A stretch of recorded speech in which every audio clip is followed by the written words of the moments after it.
but I want to have faith in humans. Give me something to believe in. Earth below me, sky above me, fire within me.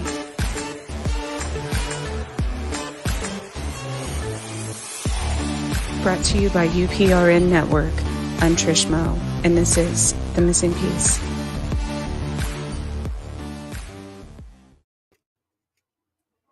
Good evening, New Orleans.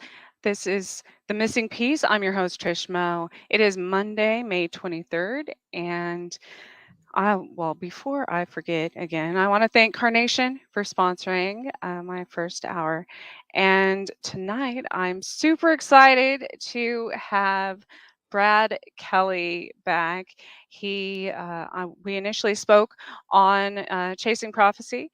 And he is, for those of you that don't know, a sci-fi writer, co-host of Art of Darkness podcast. He's a tarotphant and a friend of ghosts, and also author of what has become such an intriguing read of mine lately, The House of Sleep.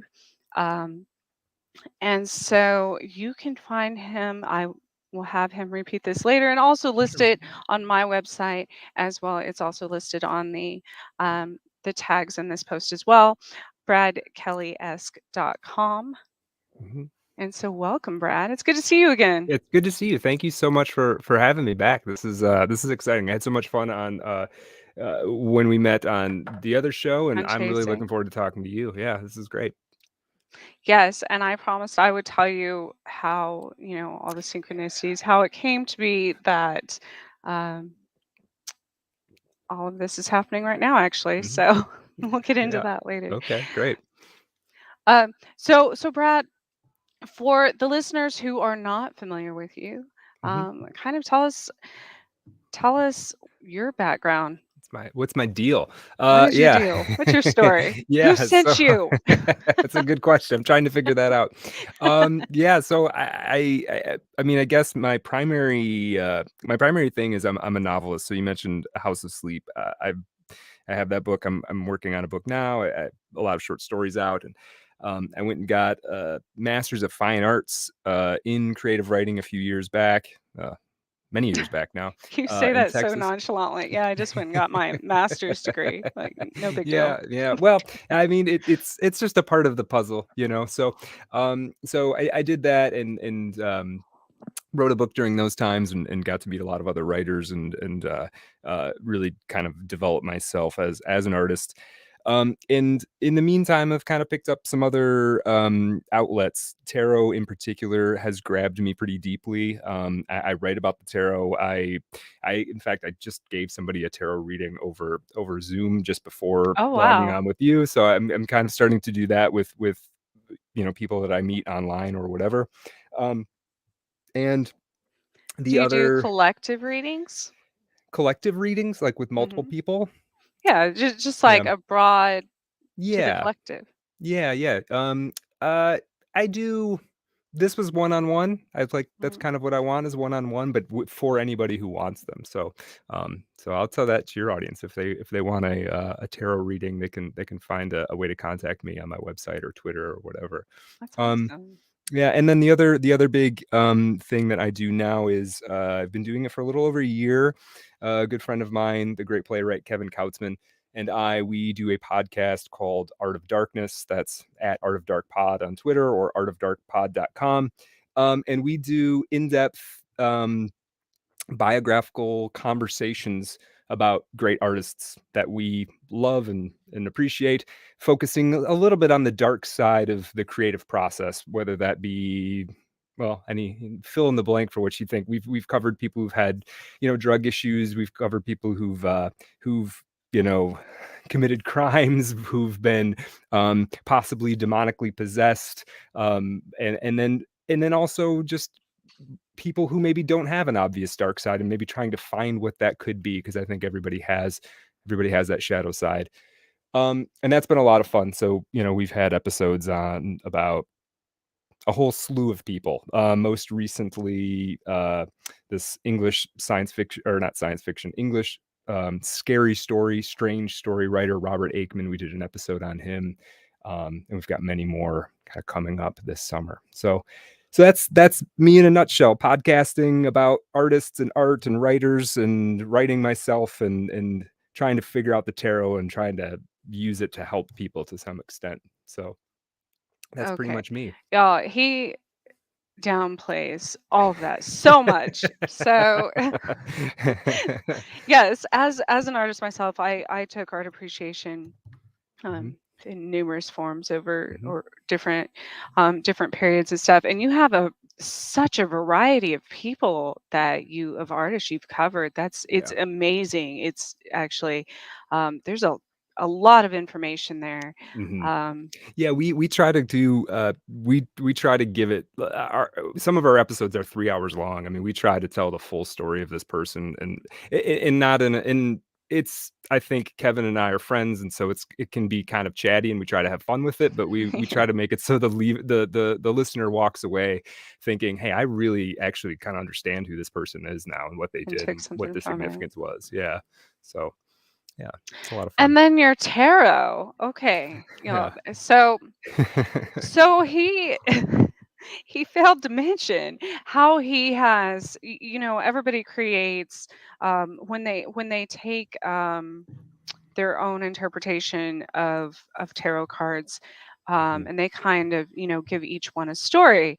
mhm. Brad's it are like little profound snippets Oh, thank you. of amazingness Thank you. because you know you I've seen so many different decks and so many different the descriptions and everything from various readers, and Mm, it's always, I mean, sure, the art and everything stands out, and each artist is an individual, and each person who creates those decks or even interprets them, obviously is individual, but they're still all pretty much kind of the same, from the original, like the Rider Waite mhm. descriptions, with very few variations from that. But Brad's are amazing, amazing.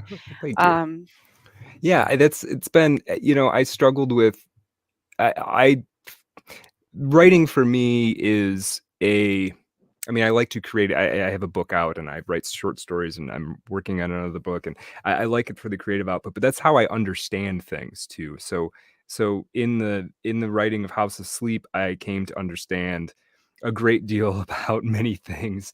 At least from my perspective, I came to understand these things. And and I was learning the tarot, and I was getting what I thought was proficient at reading tarot spreads for other people.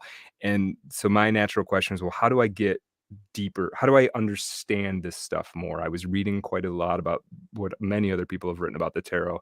Um, and the natural course was for me was to start writing about each one, and then they kind of came out the way that they came out. So they're not for people who are maybe new to the tarot and curious about it.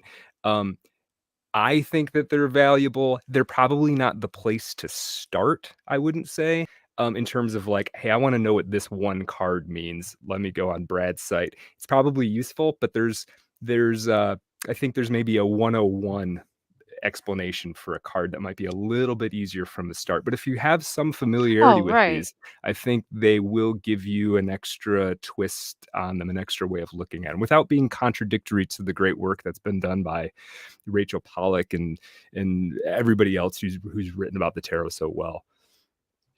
There, yes, like I said, not to discredit anyone else who's because anything is left up to interpretation. Yeah, I mean, right. by everyone. So, um, but I do have, just as an example. Mhm. Well, you can read it. I was going to say, can I Oh, read this little snippet of the I High Priestess? It's amazing. go for it, or if I'll read it. I could read it if Yes, you you want. can read this. Okay, it will take me a second to It's one of pull it my up here. favorites on Okay. your Okay, let me pull that um up. Well, and I'm did gonna you wanna read know the whole thing, so what part are you thinking? oh, I the part there's an ocean that starts with that. Okay, It's like middle. okay. Yeah. And I was going to ask, I know a lot of people, surprisingly, I didn't know the whole story until recently Mhm. about the origination of tarot. Wasn't even had nothing to do with the occult, actually. It was Yeah, just it a was normal just a card game. it was a game as far as anybody Mhm. can tell. There's a lot of rumors about um, it having tendrils back to Egypt, and certainly Yes. in the late 19th century, that was the perspective. That was what people chose to the story to tell about it. But yeah, by all accounts, whatever the historians are able to actually nail down, it was a game.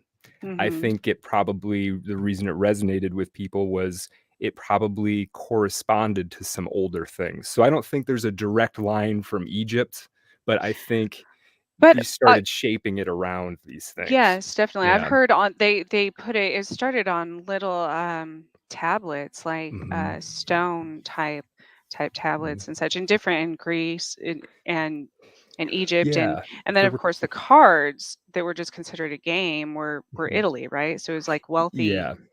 but it was only Yeah. wealthy people, and the reason they got those was because it was all hand painted, Yeah. pictures Yeah, on the cards, a so wealthy family would the first tarot deck where you can see a direct lineage based on like information and what cards are included in the deck is the Visconti Sforza deck, which he was a he was like the magister of Milan in the late 1300s, I believe, and he'd commissioned a mhm, deck. But you have to assume that there were probably previous decks before that. I think it was a game that the wealthy would play. So you'd have, friends over for a banquet or a dinner, and afterwards you guys are tippling wine and you break out this game that you had some artist from the city, paint each card and then and I think the reason it was able to sort of resonate was I think they were picking up on older patterns, but you see in the Visconti Sforza deck, it had all these like moments from the Sforza family, and I think oh, you put a person's life into the card, and then it's like, well, into the deck, and then it's like, well, that person, everybody's lives are similar in some ways, right? There's births and deaths and love, and right. and so you have this game based on somebody else's life. Suddenly, it's resonating for you too, because there's enough overlap between everybody's experience that suddenly it's like this is the game of my life, you know so I think it could kind and then it kind of could evolve from there. But that is the legend, is it's just started as a game that people played. And the rule, nobody even knows what the rules are, actually. So nobody actually knows how to play tarot, apparently. That's what I mean, they say.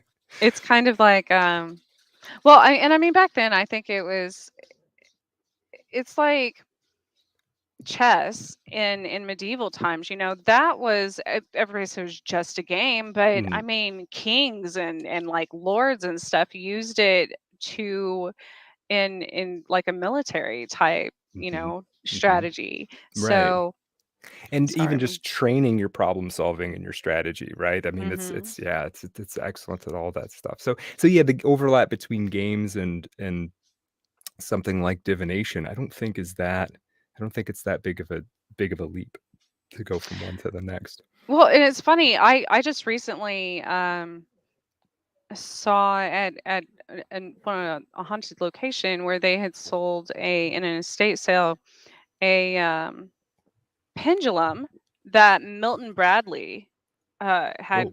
created, a children's Yeah. game, Oh from like the gosh. 60s, and I was like, what? Yeah, you're really dabbling with the occult when you're doing What? pendulums and that's what's funny about the Ouija board. Is like Hmm. we had a Ouija board in my house growing up and it was made by Parker Brothers. And you're like, "But do they know we're like contacting Right. spirits with this Yeah. thing?" Like Yeah. it seems a little We were uh doomed from the yeah, beginning. yeah. They just set us up. That's true, right? Yeah, just put that in your house. Have the kids play with it. They'll have fun. Yeah. Yeah. What? I will read this part. So you just want Yes, the one please little do. paragraph, I'm assuming? The one I little love, yes, okay, okay. the Yeah. middle. Did you find that? Yes, I did. I've got it here. Yeah, so this is from the bit I wrote on the High Priestess. There is an ocean inside of us. I did not create the metaphor, though my fingers worry over it in my pocket, keep it warm and loaded. The magician's work is never done. Whether you think in images or words, these seem like things you've created. Scenes out the window, at least, of the vessel which you pilot, but look more closely. Trace how a thought begins and consider whether it is truly yours. you'll see, I think, that it slips into existence all on its own, like particles winking alive, unbeckoned in a physicist's vacuum. That is the unconscious speaking to you. That is sea creatures leaking into the boat from just below the surface on which you sail. I do like Oh that. my goodness, I love it. I do like Yes. that. Well, because Yeah. people so often, are compared uh, our lives, anyways, to Mhm. the ocean, and Mhm. water is one of my favorite elements. So I think that's Yeah. why, and boats as well. The same, Yeah. So. Yeah. No, it's there's a reason that people called their ships, gave them names and Mhm. referred to them as her, right? And I know it can maybe seem like a little sexist now or something, but I think it was actually done out of fondness and affection, and really thinking of this thing as sort of your companion and partner, you know? Yeah, this. And it's the same. I guess a lot of cars too have been Mhm. named. Mhm. You know, Yeah. at female names and Mhm. such, but Mhm. um, their vessel or your vehicle, that you Mhm. drive. So, Mhm. yeah, I thought that was amazing. And Yeah, then your thanks. short stories too are like where. Thanks. Yeah. I mean, The I have a lot of crazy stuff go through my head, like yeah. all the time, I'm sure. Mhm. Um, but and I'm not saying all of yours is crazy, Yeah, that's but kind I'm most of just it is.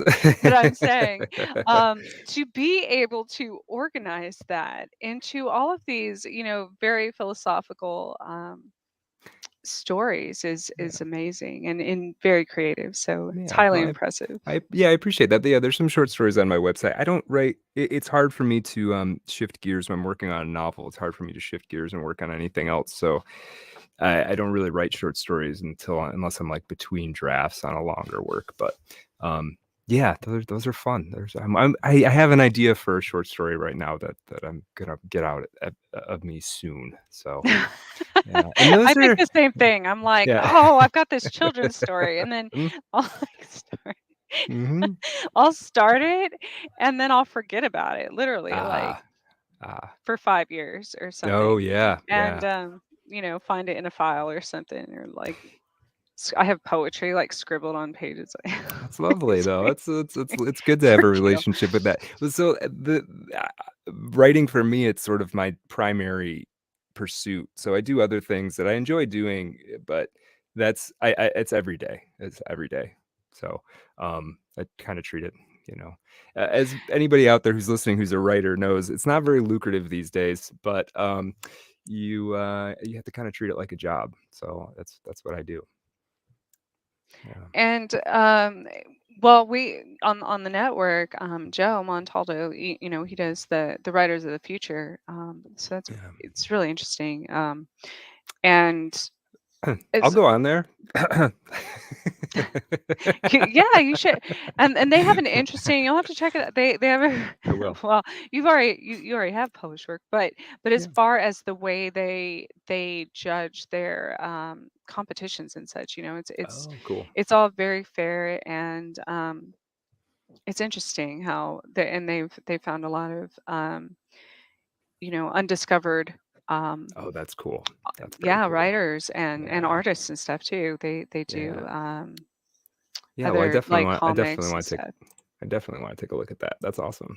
That's awesome that he's doing that. Now, what so have you been doing have you been writing your entire life?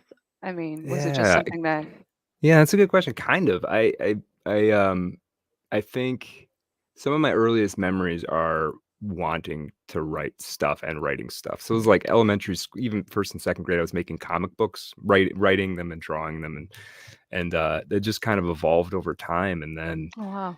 it just never went away. I went off to college to do some other things, and it never went away. So I just at some point, my very early 20s, it was sort of like, well, I what if I just took this really seriously rather than like instead of like Right. it's fun and interesting, what if I took it really, really seriously? And since then it's been good things have happened, and there's been ups and downs, and dry periods, and super creative periods, and sleepless nights, and um, moving cross country in pursuit of it, and that sort of thing. But it's been an adventure. It's been amazing.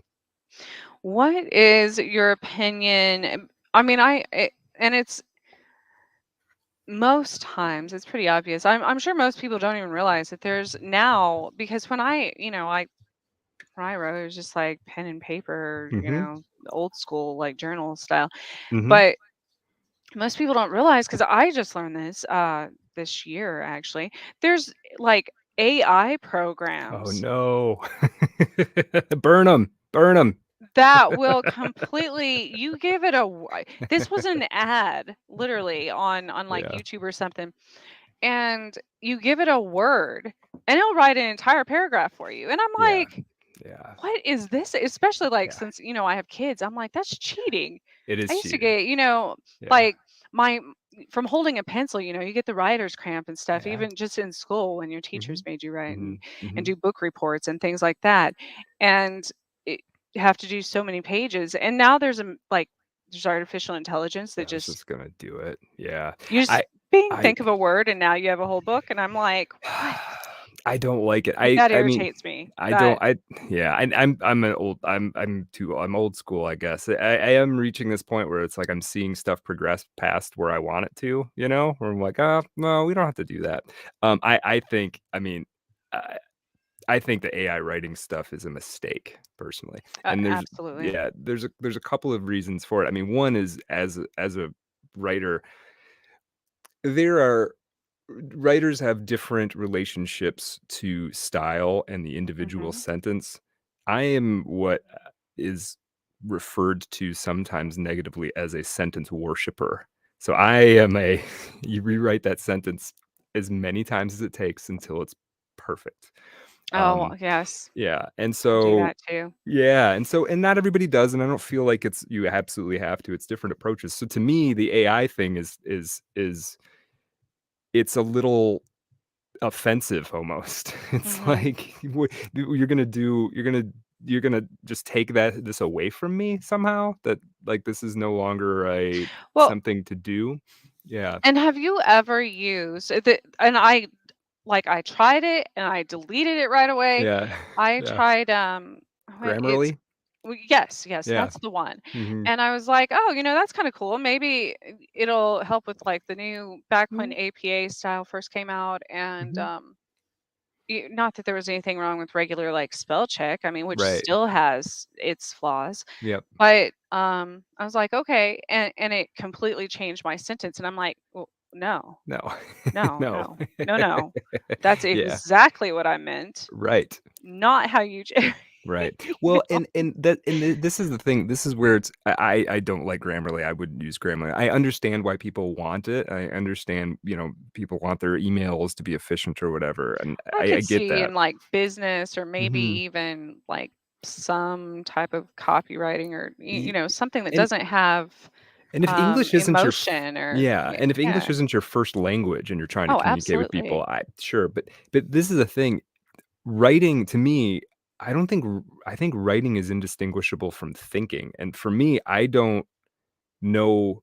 I I think most people don't really think, and I include myself in this the majority of the time, right?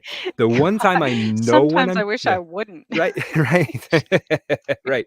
But the one time I know I'm thinking is when I'm writing, right? Yes. So if you take that away from me, then I I feel like I become an automaton or something. Mhm. So I think it's dangerous. And then I seeing young people using that before they know how to write at all, like skipping over learning how to write, just normal Yes. sentences and going right to that. That's going to there are going to be problems associated with that. On the face of I it, it think doesn't there seem like a already big deal. are. Yeah, I think there are. But Yeah. not just from that, from texting Hmm. and social media, everything. Here Hmm. we abbreviate everything, Right. and so all of a sudden we're in this generation where where there's people around me saying LOL like out Right. loud in a Out loud. conversation, and I'm or like yeah, and I'm like, Mhm. Wait, are we in a text right now? what? And my, my teenager comes home all the time with new sayings. And I'm like, I don't know what that means. Is that an abbreviation? Is that like it's so Yeah. it really does. And I think that's what is so great about the way that you write, because and even diving into kind of the mentality behind in your podcast as well, Mm, but behind artist work, mhm. because that's the humanity of it. That's Yeah. what makes us um, communication and connectedness. Yeah. Even in the pursuit of art is when it's, sometimes at its finest, but it isn't even just that, right? It's just the being able to think, being able to communicate, being able to, Hmm. and being able to read well too, like, um, if you're not getting the practice of having to write stuff, how well are you reading stuff when you do read it, Yes. right? And now I'm not saying just reading a book for entertainment or, but reading anything, reading an Hmm. article online about something. Are you able to actually parse out what's happening here? Can you read between the lines, or have you outsourced your thinking to Grammarly? It's Yeah. to me, it's a really serious consideration. I think you got to be careful what crutches you give yourself in everything. We Absolutely. always need stuff to lean on, but you have to be. I feel like you got to be careful to have too many of them. You forget how to do stuff.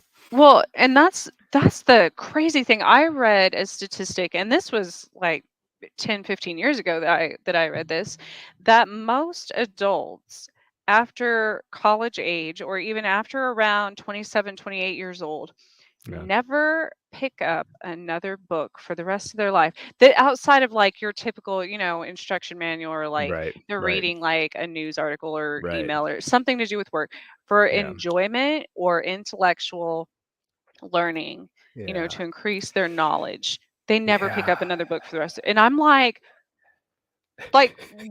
why would you want to go on if you couldn't Right, read? right, right. Well, yeah, I mean, I'm in that you same know. I'm in that same get it's So funny, so I to have me, I can't yeah. fathom that. Like, I've got, like, some trips coming up where I'm gonna be on the plane for a long period of time, and I'm like, "Oh, I'm gonna get, like, several hours that all I've gotta do is read. I don't have to do anything right? else." Just, like, I'm Yes. excited about it. Like, I'm really excited about being on the plane for 5 hours because of that. So, yeah, to me that, like, you never read a book, it's like, "Oh, I feel bad for you, man." Like I can't even, like, I can't, that blew my mind. I Yeah. cannot even imagine never reading. No. Um, and that's the problem. I think, as you said, that's not only not writing on our own or Mhm. thinking on our own, but not reading Right, is right. dangerous as well. Because Mhm. look at the repercussions of not, how many libraries are being burned, Uh, and it, or not libraries, but books. yeah, Like it, yeah, it kills me. I'm yes. like, Yeah, yeah, no, it's definitely concerning, and yeah, look at it all the has a history. Look at all the, mhm, that we already have problems translating historical um, yeah, text and media and stuff. And so can you imagine just like at what point they're not even teaching cursive anymore. I'm right, like, how are you going to read the documents that founded our country? Like, right, right, yeah, then we forget what that was in them, and then, the next mhm. thing you know, you can get, they can get away with anything, right? It's a fundamental, like, it's fundamental to your ability to think. Is that muscle of reading and writing to a certain extent. I mean, I realize I'm obsessed with it. Not everybody is, but at least having that baseline education of it to how to write a sentence, how to make a point in writing. Um, you know, the reason they teach you when you're a kid that there's a very specific essay style where you have an intro sentence and you've got your three body paragraphs and you've got a concluding paragraph. It's not it feels boring when you're in school, but that's like the skeleton of how to make a point, and they're trying to Yes. teach you how to make a point. And like, if you go out in the world and you don't know how to make a point, how are you ever going to get what you want in any situation ever? Absolutely. right? So Absolutely. you need that practice of like, okay, well, you set it up, and then you explain this part, and then you explain that part, you explain this part, and then you sum it back up, and there it makes sense. If you don't go through that exercise, you're not even going to be able to. You're not going to be able to do that in the spoken word very well either, for the most part. So No. yeah, And so here's an interesting thought. So what do you yeah, think people who don't think technically, what do you think goes through their head? I mean, that's a bad thing to say, but yeah. I'm serious. I mean, as far as um because I'll have even in public, just normal conversation, what to me is normal, Mhm. and I understand everyone's different, and Yeah. sometimes there's language barriers and stuff, Mhm. but even my friends and stuff, they're like, you like speak in tongues or something, Trisha. We don't even know like what vocabulary you're using right now because Yeah. Well, um there's interesting research coming out now. Well, it's been around for a while, but it's coming out more and more. And you're seeing now that everybody's on social media and is interacting with each other, you're seeing people talk about it. There are people who think mostly in pictures, and then there are people who have yes. interior dial, like have an interior monologue. And then there are people who both of those seem like alien concepts to them. Yes. That's what Like, I mean. So what do you think those people in the third group, because I could get the pic, like I kind of yeah. do both, I think. I think I do too, yeah. The first time I have moments where I'm not doing either though, I have to admit. right, Yeah. right. Like, if I'm driving, sometimes I do think I'm sort of asleep. Not really, but, like, I'm in automatic mode. You Yeah. must own a Tesla. No, I'm kidding. Well, you know all the turns, and you're stopping, and you're I'm going the just right kidding. speed, but No, you're yeah, yeah. that's very common. Yeah. Yeah. People consider like driving or like walking or Mhm. running on a track or something, kind Mhm. of a meditation mode. They kind of go into Right, right. a trance. Yeah. Um, So, I think people who don't have an interior monologue going I don't know what's happening because I feel like it's very chatty up here for me. well, Um, that's what I mean. yeah, I know the yeah. first time I found out that happens, I'm Mhm. like, wait, what? Like, Yeah, like yes, I can't. right. Yeah, well, my How do thing you is, like, well, how do you know what you're doing right? next? How do you Like, process? yeah, how do you get from one thing to the next? I don't totally get it. Yeah, So, right. oh, so here was this is where I was going with that. So, if speaking of, how I was talking about the collective Mhm, thoughts, collective, that's where everybody in one area, well, actually across the world for that matter, mhm. kind of like during the pandemic, it all the information spreads. So, do you think that those of us who are overthinkers, uh, kind of make up for the We're non-thinkers carrying that we're picking and up the like slack. literally right and literally project um how to, I don't know, be a human and survive in That's this world like to other people. yeah, That's a that's crazy thought, that's actually. interesting. Eh, I don't know. Yeah, that's an interesting thought. I mean, like, well, It's okay, like a so I spend sci-fi movie of like every I just thought of like yeah, bots and yeah. There's like like a total actual. amount of brain processing that has to go on, and if a bunch of people just aren't doing it, right, then what happens is just like reality stop. Um, But then there's all the people. So then so you have the zombies basically, right? yeah, yeah, So there's the yeah. zombies. Mhm. And then you have, I don't know, like what you would call the brain people. The But yeah, I don't know. Yeah. but but yeah, like Well, I mean, the internet because now refers to these people as NPCs, right? And this comes from video games, non-player characters. And the idea is like oh, it's just interesting. people who are out there who aren't thinking. I don't like to think that about people, but I do think you do run No, into cases of it where it's like that person's not paying attention to themselves even, right? Like, I have many stories of why I've often mm, thought that in life. But yes, I do think that. And maybe it's, when I started getting deeper into remembering past lives and all this, what if those people, what if they had like this specific life of mine, I'm Mhm. like, has been a shit show and has been pretty damn difficult. So Yeah, I'm like, maybe the next one, I'm going to be one of those people that just kind of like, they always have good luck and right. You like just put everything that you going just great and put that bad boy in just cruise control and right, just living their yeah. life. Like Yep. their vessel is on autopilot, Yeah, right? well, see, that's the So what thing if is maybe every we other should lifetime? oh, I see what you're saying. You take a break, and then you Right, get because you bored have in that one, and so the next right. one, you're like, "I want some action." And, You have to kind of like recharge that battery and then all of a sudden, I like that. I like that. Yeah, so maybe that's the humanitarian compassionate view is you see somebody who you feel like is a NPC, and you just think, "You know what? They're like a little Buddha. That person's taking it easy, they're chilling, they've had a tough one in the past, they will again in the future, and, yeah. they're on their, like, astral plane smoke break right now, just let them have it."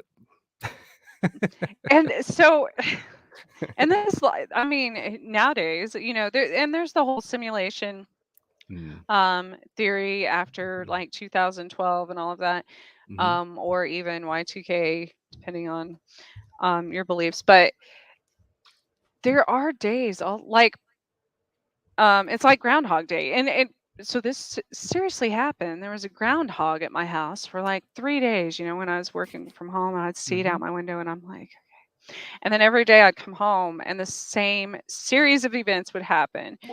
I'm Whoa. like, bike ride, because at first I'd go to get out of my car and almost hit this guy on a bike.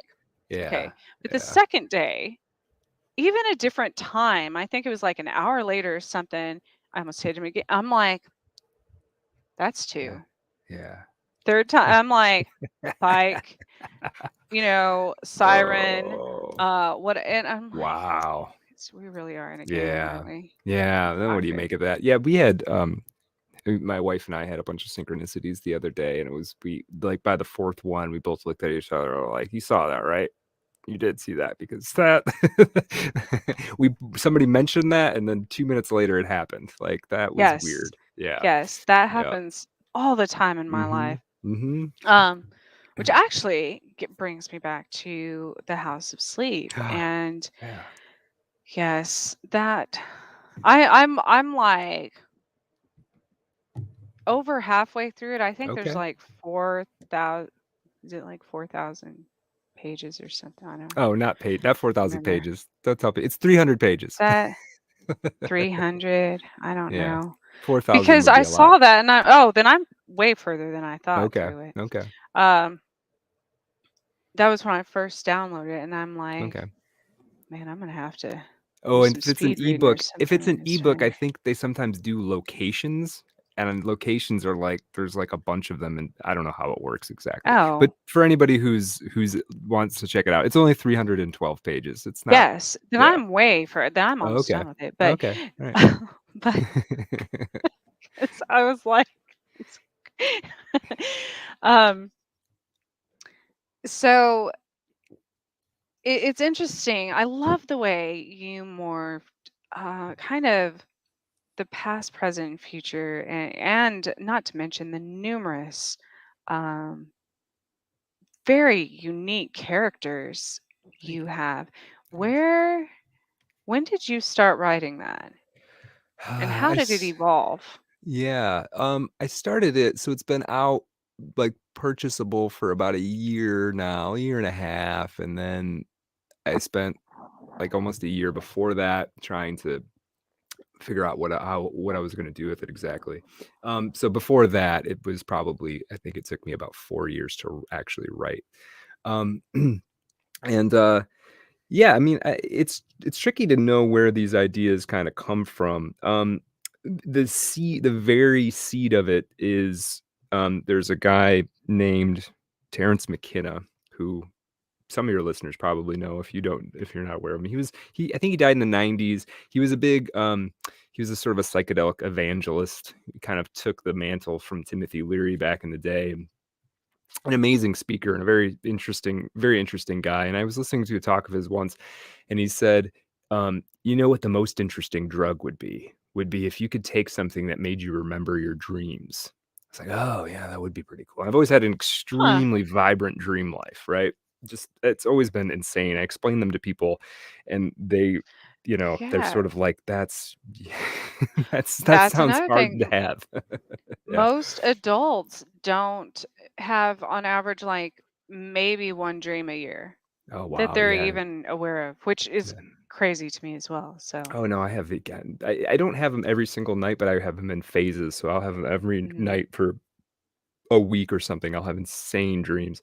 So I kind of took that idea, excuse me, and Terrence McKenna, he didn't say really anything else about it. He was just like, "That would be cool, right?" And kind of moved on. And I was like, "Well, what would that actually look like? Like, okay, how does that well, okay, what are dreams?" And really starting to thinking about my own dreams, reading about how other cultures have handled dreams, what they've meant to other cultures. Um, reading about, sort of Jungian psychology regarding dreams.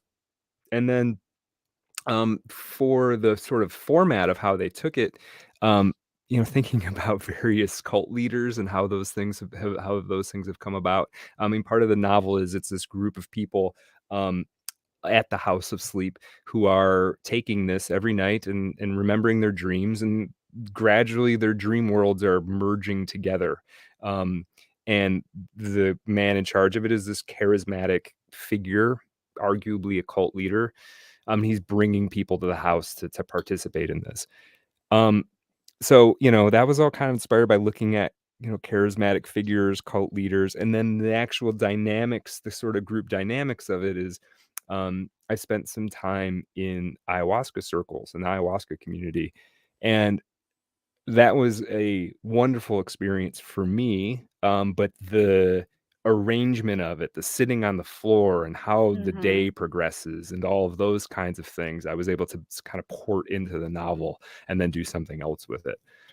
Huh. So yeah, it's a lot about grabbing anything that interests me and then putting it together and figuring out how it all can tell a story. And sometimes it's taking very disparate elements and you put them next to each other, and you know hopefully they hopefully when you put them next to each other they vibrate. That's the way that I think about it.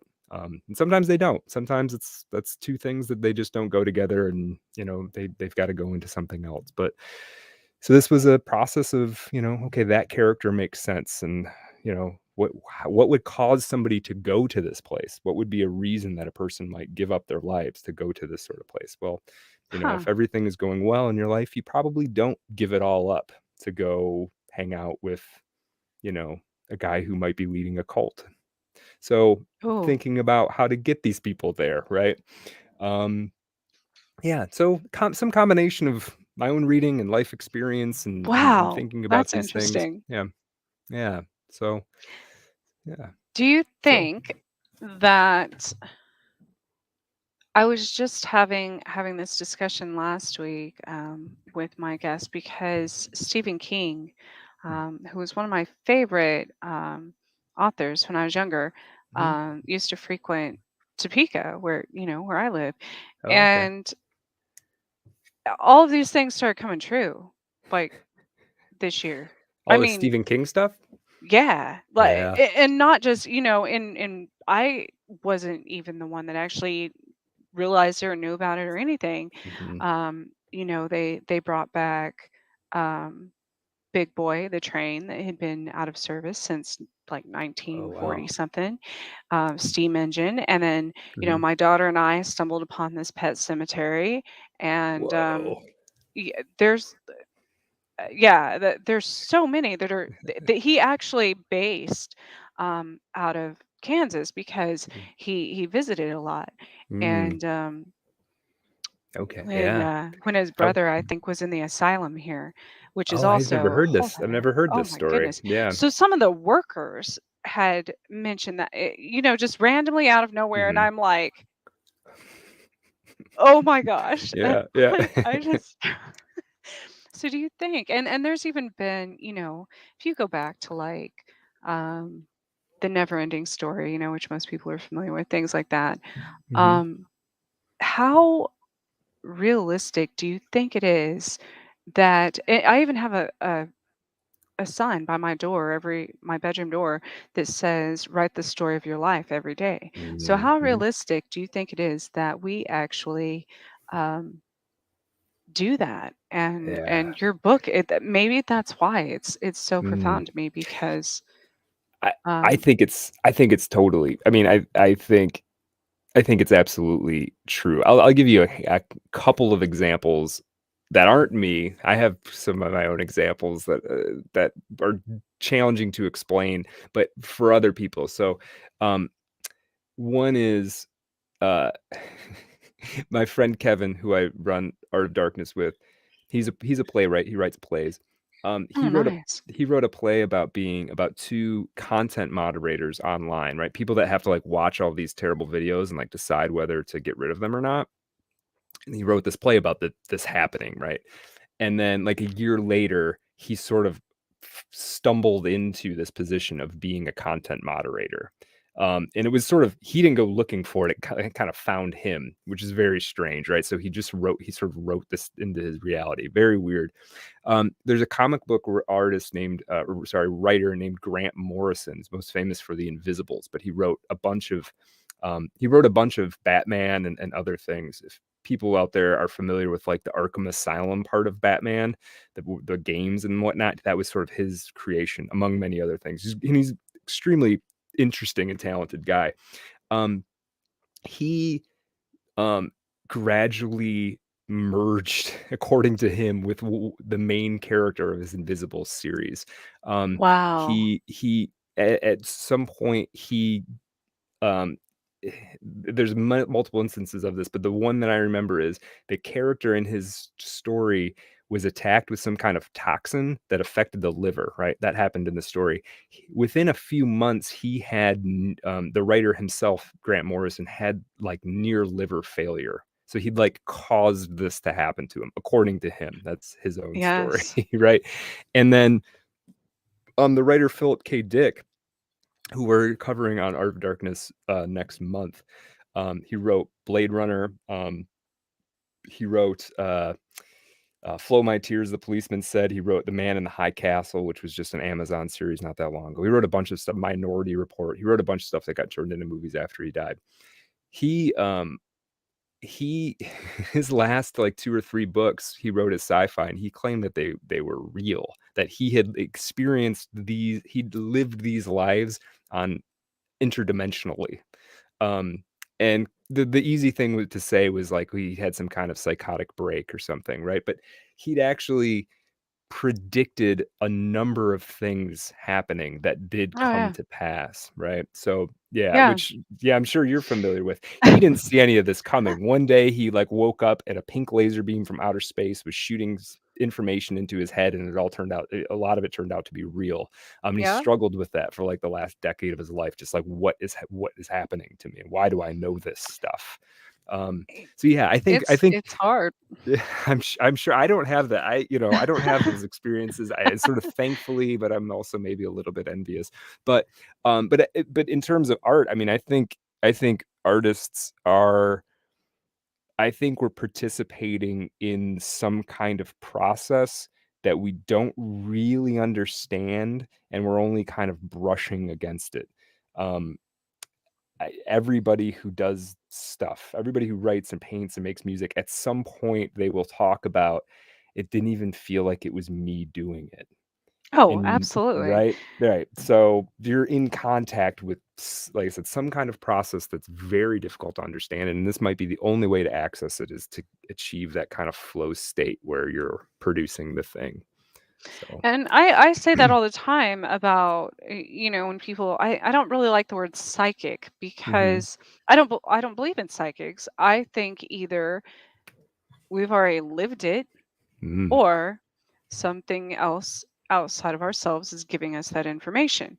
hmm And and when I say we've already lived it, I also don't believe in a time construct, which is another reason about your story because past, present, and future, and the space time hmm continuum and stuff. hmm Um, that's how many psychics it gets confusing because we're living in different timelines all the time, and so the past, present, and future don't really, they all exist all the time, and yeah, so um, when you talk about there, I think that many people write stories that seem like sci-fi or comic books or things like that. Mhm. Um, Based on very true events. And that's the Mhm. thing about my life, and everybody has all the time asked me, "Why don't I write a book?" And I'm like, "Okay, well, witches, we manifest things through writing, through affirmations, through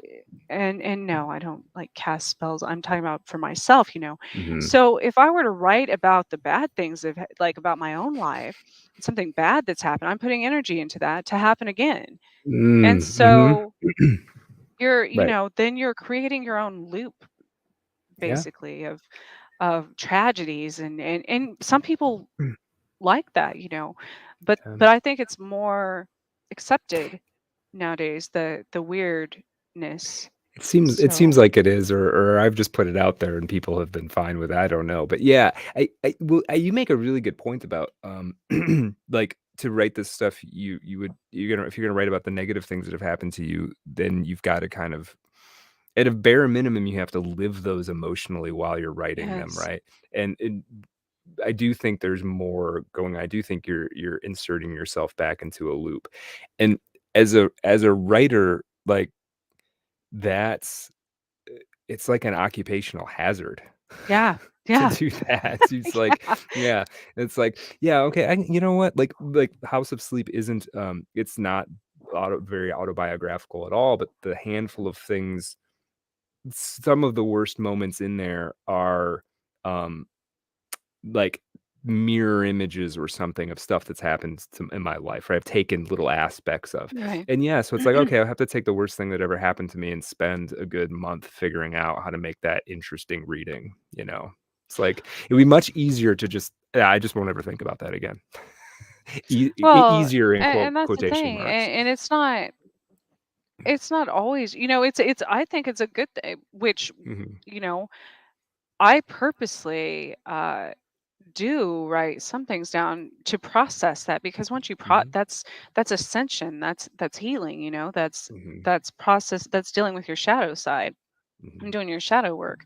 um but there are certain things, that um i- if there aren't witnesses in my life, that like people think my life is a movie because there's sci-fi things happen all the time, Yeah. and Yeah. so the reason I was going to say, as far as artists go, I'll have to send you some of these pictures. I visited this asylum in St. Joe, Missouri, and Okay. they had an art program. It's closed down. I mean, it's Mhm. incredibly haunted. Um, but aside from amidst all the torturous devices, these they had eh,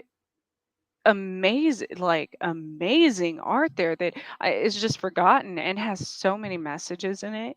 And Mhm. I'm like, did people even look at this? Right, Like, right. People are, this this this is just guy this is collected, just crazy," and throw it off right. to the side. I'm Yeah, like, this guy yeah. collected eggshells for an entire year and made like a mosaic giant picture of Mhm. multiple faces of events that had Whoa. happened. And I'm like, Right. like Yeah, and no things yeah, like that? It's crazy. nobody's really yeah, it's No, easy it's to just sitting in dismiss the and dark, just say, like, "Ugh, ugh." and there's others that have like these subliminal, that messages that make sense Mhm. now, but they're from like the 50s or 60s, Wow. and Wow. you're like, Yeah.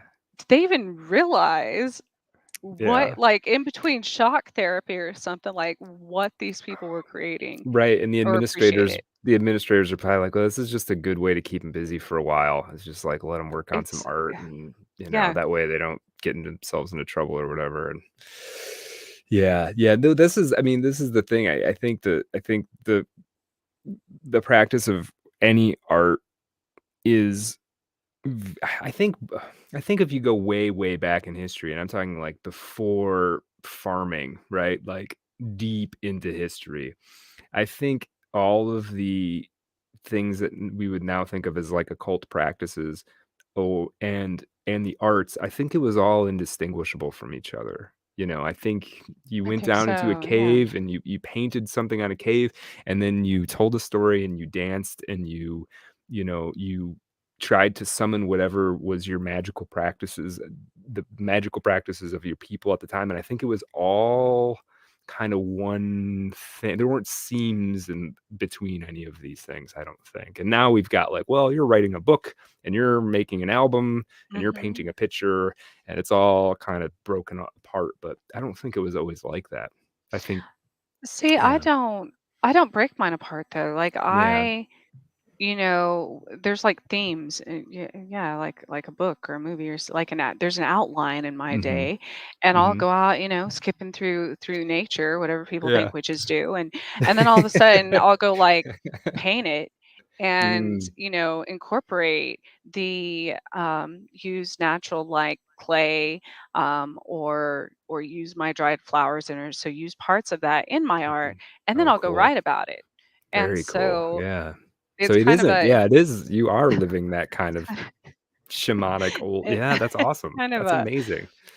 but but I wonder, nowadays, even in schools, do you think that, especially since you research a lot of the historical artists, Mm, there's a mural in the art district where I have my studio, and that says artists live forever. And I think mm, that's true because, mhm, especially look at the historical, we don't even understand. Every time I look at historical art, I interpret something, or I see something mhm, that I didn't see before, like 10 years mhm. ago, even if it's something that a lot of us are familiar with, like Michelangelo or any of those. Um, Yeah. so do you think that you evolve that way as well in your writing in the same Yeah. manner? Yeah, I mean, yeah, I think so. I think it's part of the or are you asking, do I think, if I think I'm gonna live forever by writing? Well, no, I mean, do you think that as you evolve as a person, like if you Mhm, were to go mhm. back to the beginning of House of Sleep, even though it's only been a Yeah, few years, yeah. your own, even though you wrote it, your Mhm. own perspective of the entire story would be completely different Oh, yeah, yeah, absolutely. No, no, you're absolutely right.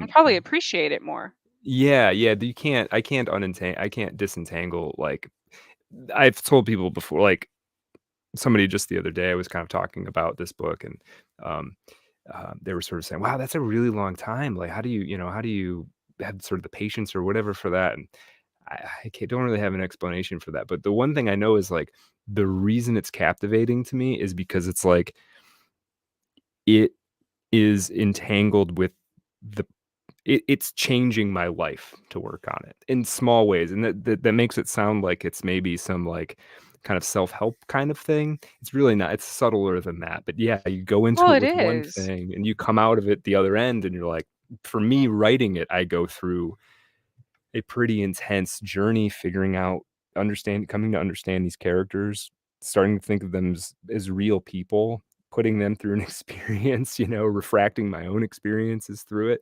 So yeah, it's all caught up in my sort of psycho spiritual development. Absolutely. Yeah. I don't know how to do it any other way, really.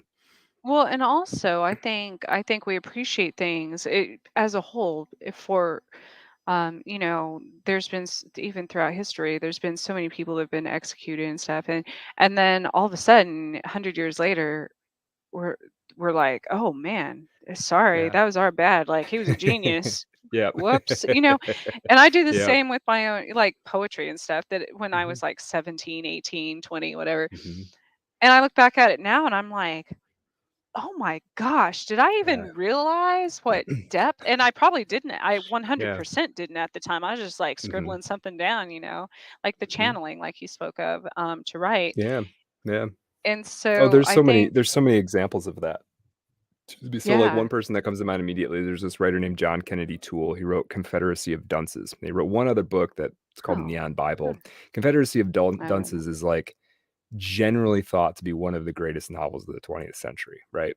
Like, from critics to academics to everybody. And excuse me, the guy who wrote it could not get it published. He was very young. He was in his early 20s. He couldn't get it published, and he was so disappointed that he unfortunately he killed himself.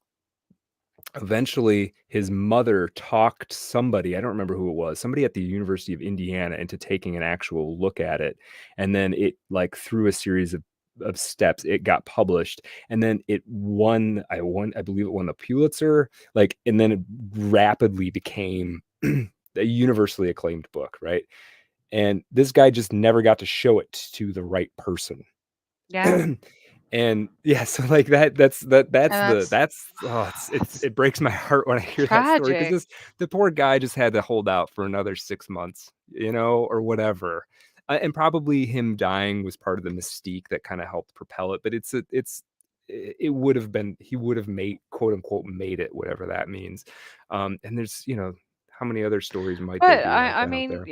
and that's part of life too. That because Hmm. how many times do, even in your own life, have Hmm. you tried something new and then quit because you didn't think Hmm. it was doing anything, and then like a few Hmm. months later, if something happens that you know it would have actually been successful, and you're Right. kicking, you're like, Right. oh, had I Right. just held out a little Yeah, bit yeah, longer, yeah. you know. Right, right. Yeah, you never know how close you are, like, you're digging and digging and digging, you never know how close you are to, Right. like, hitting the mother lode. It could be right there, for Or sure. or even being in the wrong environment, Mhm. it's like the whole, um, what's the saying that they compare a fish to? If a fish lives in a tree with all the birds, Yeah, yeah, then right. they're gonna think they're a failure all their life Right, because they right. can't fly. So, Yeah, yeah, no, um, that's very true. Yeah, yeah. I had a job like that for a while too. Where I was like, this is one of those fish climbing a tree jobs, isn't it? Where it's like, I feel real dumb here because it's yes. like I picked the worst possible job for me to try and do. It's like I Well, would have been good and at not 10 only other things. that, Yeah. there's like, well, there's tons of, especially in the paranormal field, there's Mm.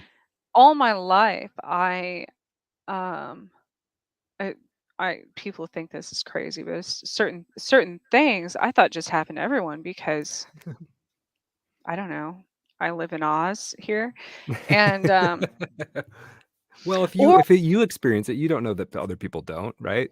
well, Unless you right, talk about it. and it was so Yeah. normal to me that I just thought that's like that's how life is, Mhm. and then, but at the same time, I live in the Midwest where people aren't as open-minded as on the coast, and so it wasn't until I moved to the coast, or even networked with people, like on UPRN, Mhm. that where I'm like, even people like I'm like, there's other weirdos out there. What? That's the I best have thing been about the internet. isolated my Yeah. entire life, like, you know, Mhm. Mhm. and there's a whole world of weirdos. Mhm. Just gotta Yeah. Yeah, gotta it's be in the great. right That's, place. like I said, that's the best thing about the internet is like, "Oh, you guys are into that too?" Like, Yes. yeah, yeah, it's so much I fun. I do hate Yeah. I have a love-hate relationship with the internet, Oh, me though. too, me It's too, yeah, but I found so many friends in the last few years on there, I can't hate it too absolutely. much, so, Absolutely. And yeah, across the yeah. world too, which Mhm. which especially during times like the pandemic, you wouldn't be able to do. I Yeah, just thought yeah. another one, Hmm. I don't know how familiar you are with F. Scott Fitzgerald. Yeah, yeah, yeah. Um, Minnesota, well, he's from North Dakota originally. Yeah. but isn't that another one that, and I feel like I was like a friend of theirs, something in a past life, and because I was Mm. never familiar with them till I had a dream that I burned in a fire Oh, in wow. some sort of like mental institution in a past life. And then all these dates started coming up, and I kept seeing Scott everywhere. And I'm like, what the? Well, I didn't Oh. realize that um, she died in a fire, right? Yeah, In like yeah, I'm North pretty sure. Carolina or whatever. I think that's right, yeah. Um, Wow.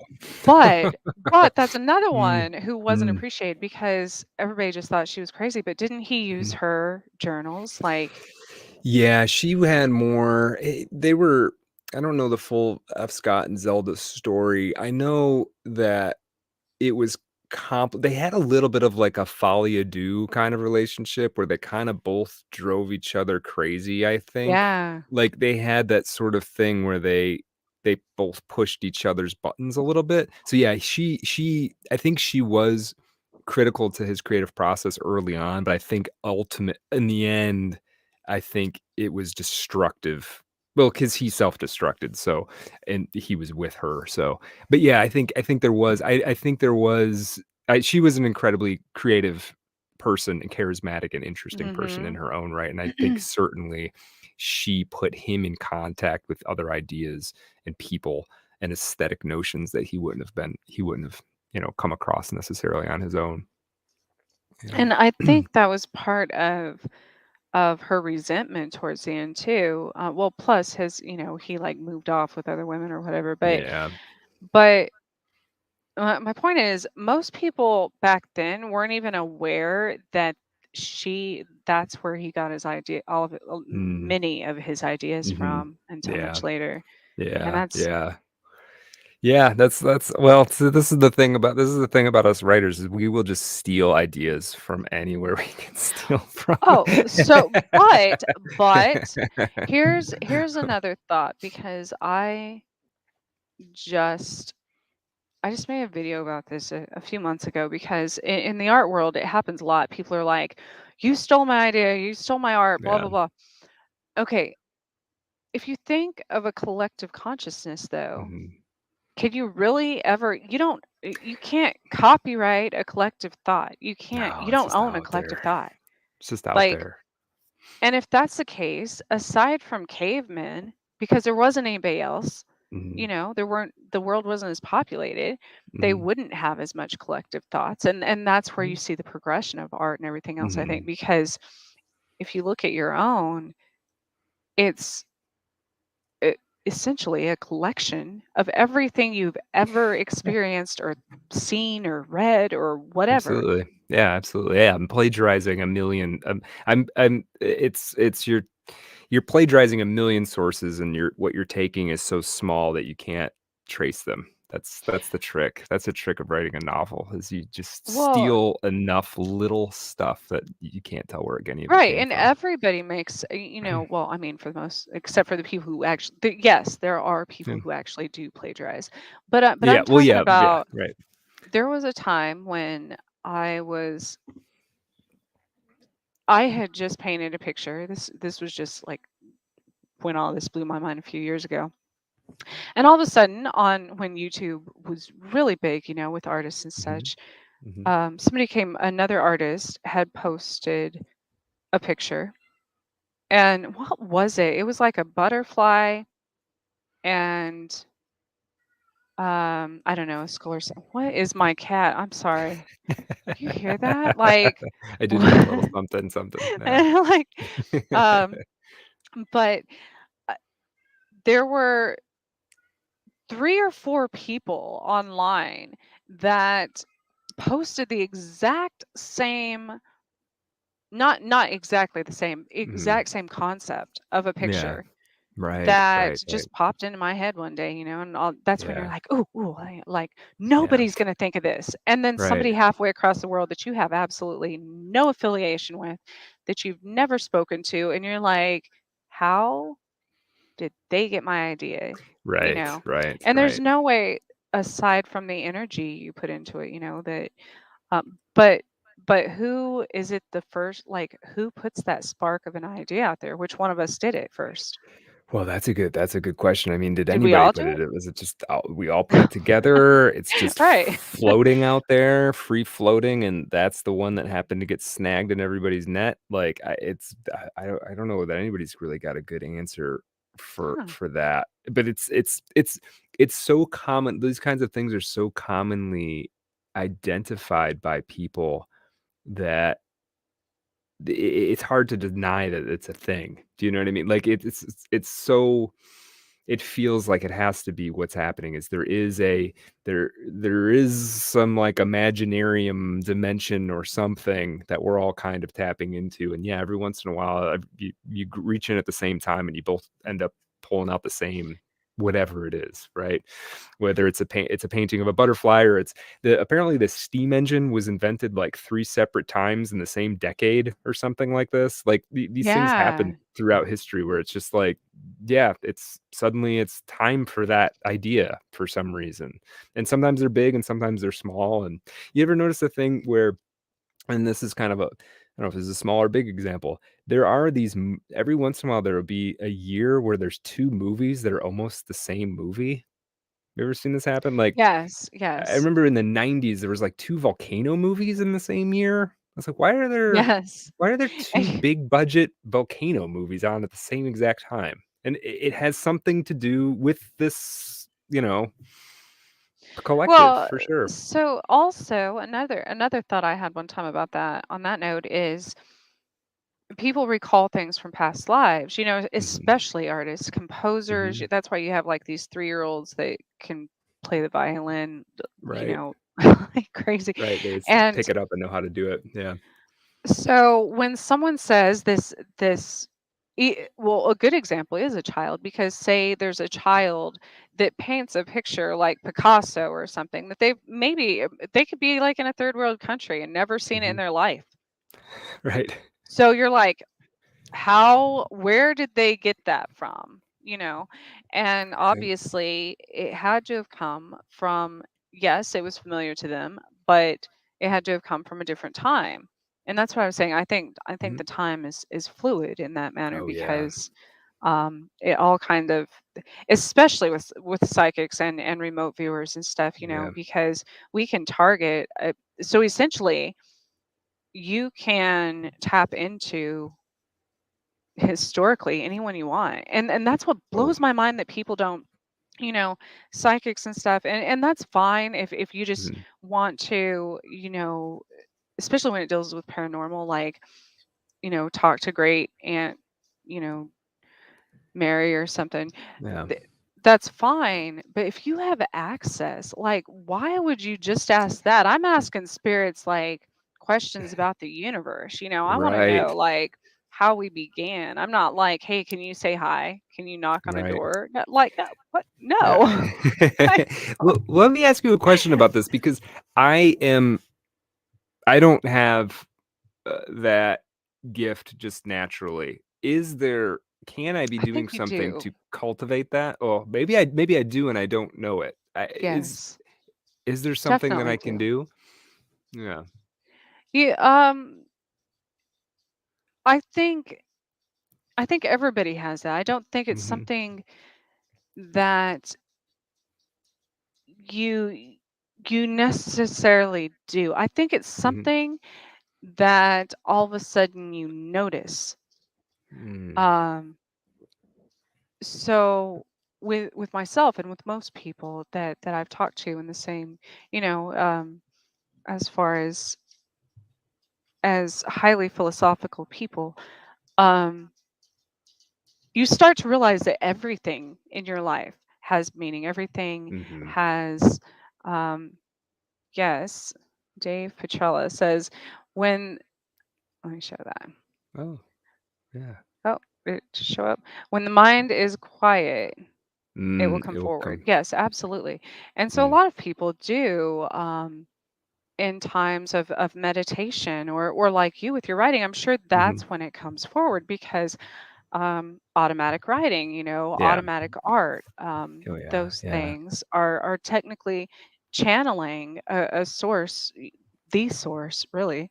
Mhm. Um, Mhm. and when you kind of work with it and try to, I love Einstein. Mhm. Love Einstein.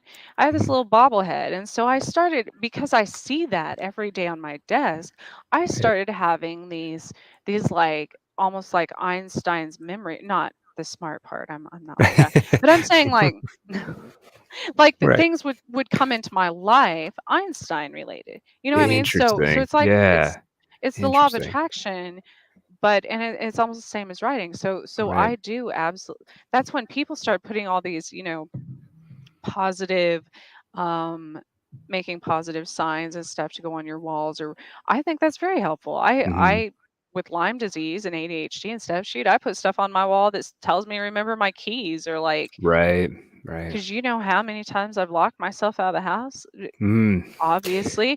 And I so your subconscious, by doing it so many times, it's not that, like I said, it's not that you're psychic, or not that we're all born with this. Your mm, subconscious will override and cause you to look at that and pay attention. And I think that's mm. how it does with people and spirits in the universe. Interesting. Okay, okay. I need to. Yeah, yeah.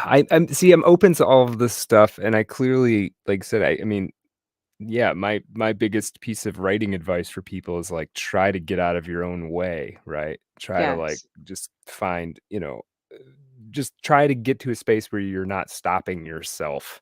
And and then stuff does tend to just kind of come automatically. So I'm familiar with that, getting quiet and sort of letting the thing happen. I think I don't do it I do it in a context where I'm, like, very narrowly focused, and so it ends up, I'm just I'm writing stuff that isn't obviously correlated with my life, but I think actually is on a certain level. So, yeah, maybe I need to just kind of Have you let it broadcast a little more. yes. Have you ever looked into hypnosis?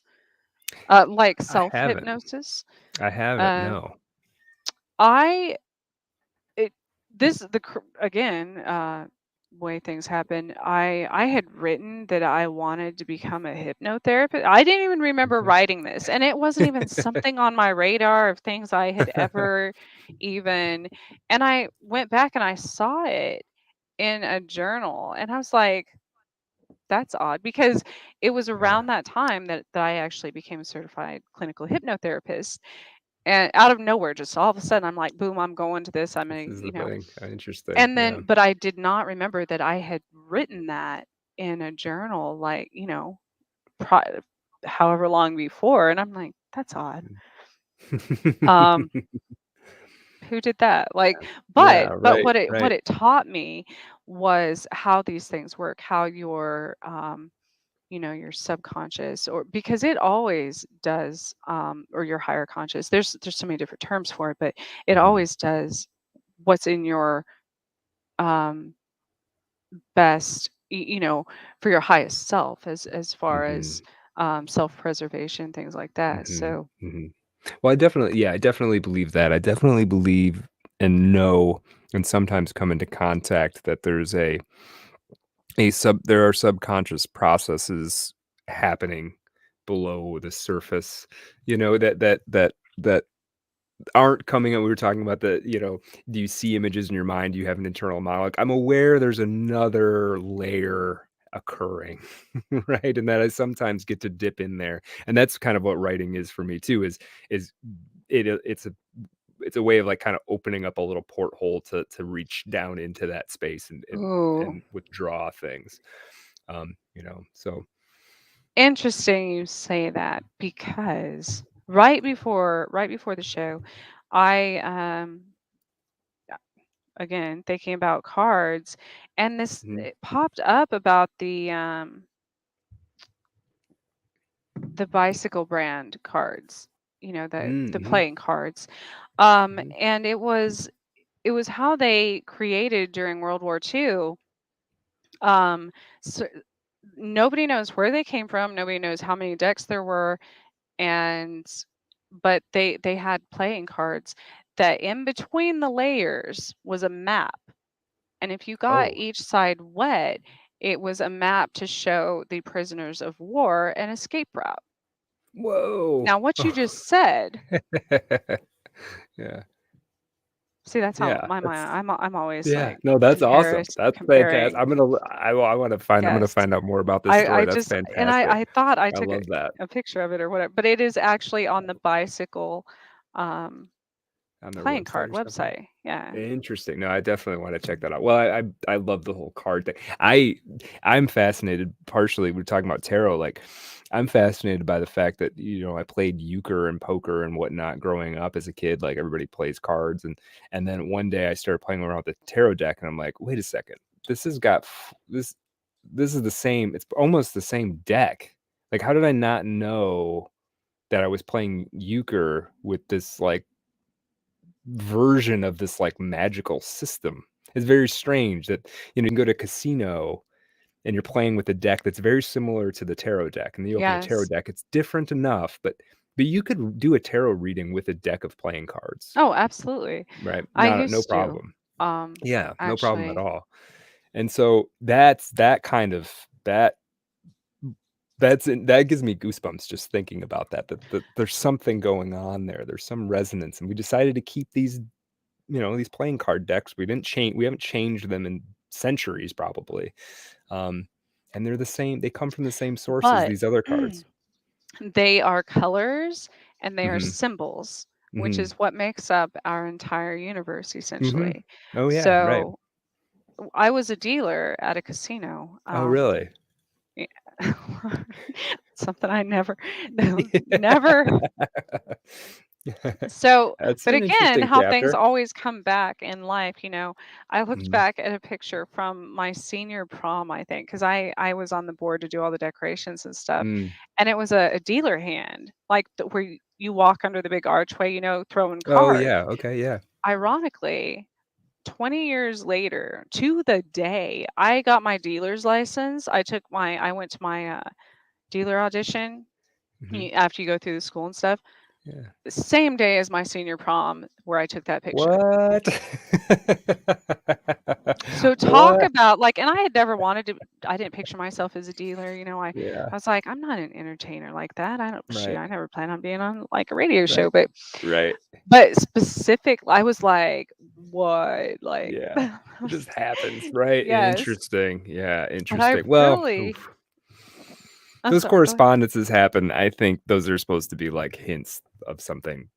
I Yes. think that's like a Yes. reminder that, hey, by the way, this does all kind of make sense, right? There is a pattern to all of this. You might not totally see it or get it yet, but it's all But does that's make that's what I was sense. gonna say. It wasn't until being a dealer that I realized how people's energy quite literally changes the cards.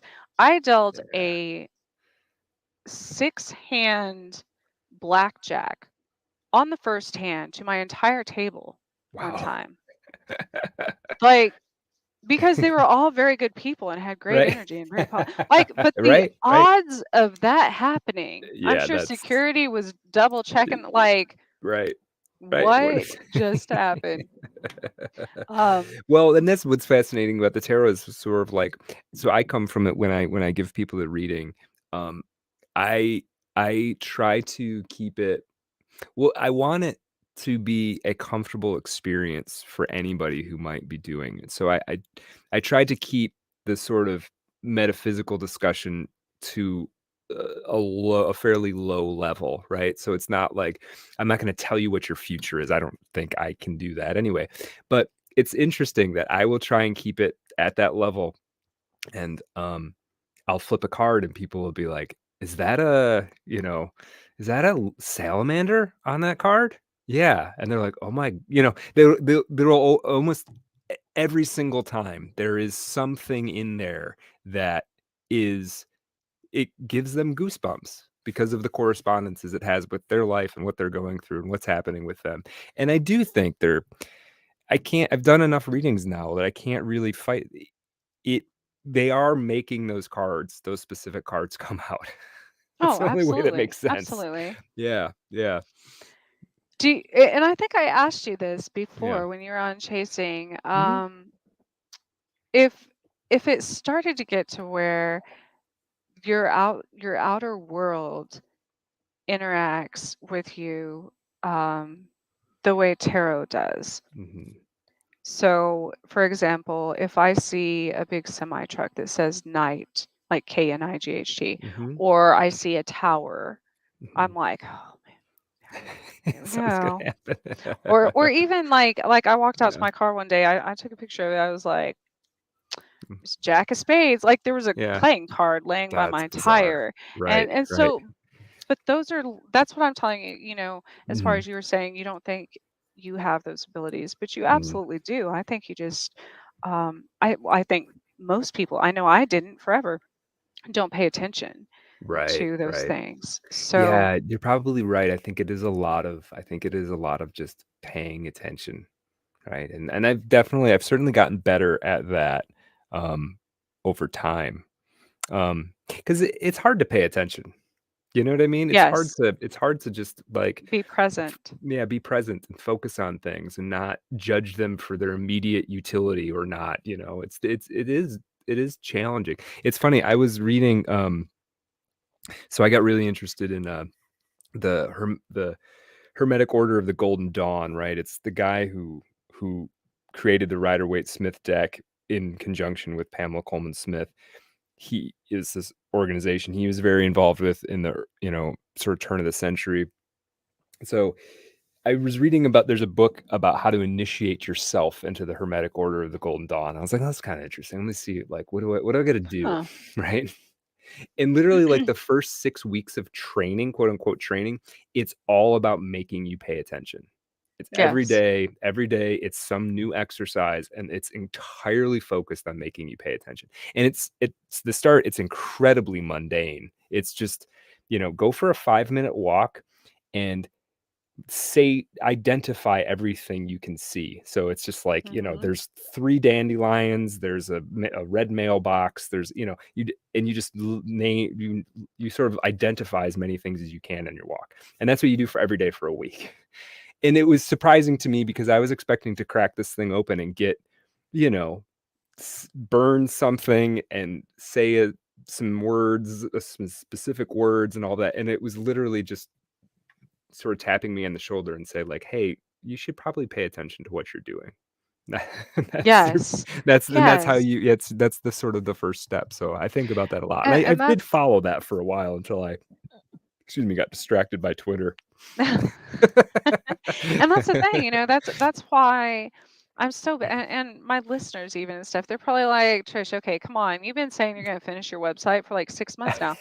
But I I live in the city and it will quite literally kill me if I don't Mhm, stay grounded and stay out in nature and stay, mhm. I believe that. um so social media actually even I don't even really watch TV hardly. I don't I like electronics aren't so I grew up on top of a mountain, so this is Mm, like foreign to me. mhm, And so maybe that's why I especially nature, I always I went through a period like you where I tried to make a point as far as being mindful.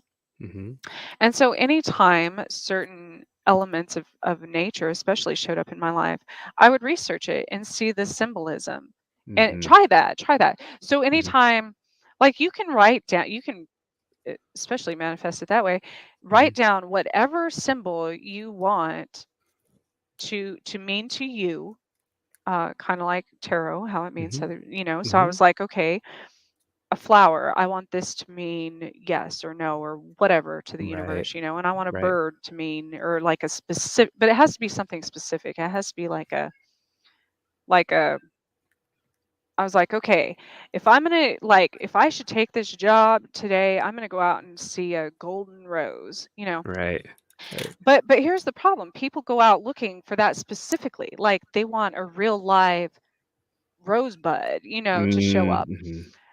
And I did the same thing. I was like, well, it didn't show up Didn't today. show up today, I It'll didn't show up get the it. next day. Right. And then I realized, and by some profound, it was like some person passing me on the street or somebody out marketing or whatever handed me a business card, and it was for like a restaurant, a Chinese food restaurant or whatever, that had a Yeah. golden rose on it. And I'm like, Yeah, right. That's it. That's the yeah. seriously? Like, Yeah, it's not so gonna it can be very subtle, and mhm. and so at that same time I realized that I had a sign by my door literally that said pay attention to the little things. I'm like, oh my And I gosh. haven't been doing that. I'm like, Yeah. wow. Yeah, yeah, yeah. Yeah, that sounds right.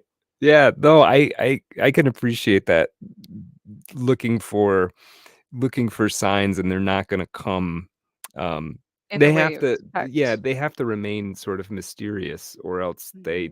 they kinda lose their power, I think, so, yeah, yeah, Or interesting. but I will always look up the spiritual meaning, I guess, Mhm, mhm, of any animal that I'm not familiar with its Mm-hmm. symbolism that Oh crosses my yeah, path that might seem very mundane. I could be having the worst day of my life, and like right.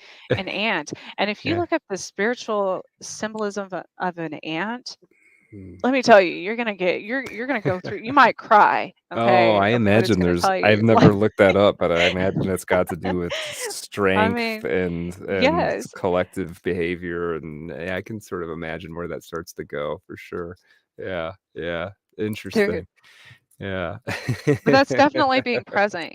That's Hmm. definitely Yeah, and yeah. it's hard. No, It's hard in this day and it age is. to. It is. And I mean, that's yeah. No, no. It's. I think that's. I mean, I think that is sort of that's like the spiritual battle that's happening now is like can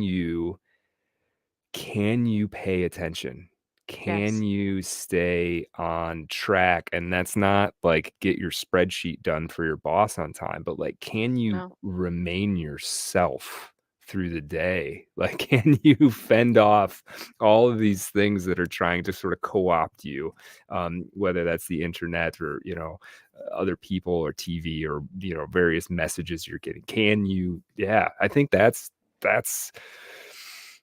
and we're all failing it different ways probably, but yeah, I think that's I think important to think that's about. another sign I have on my wall is that life is meant to be lived.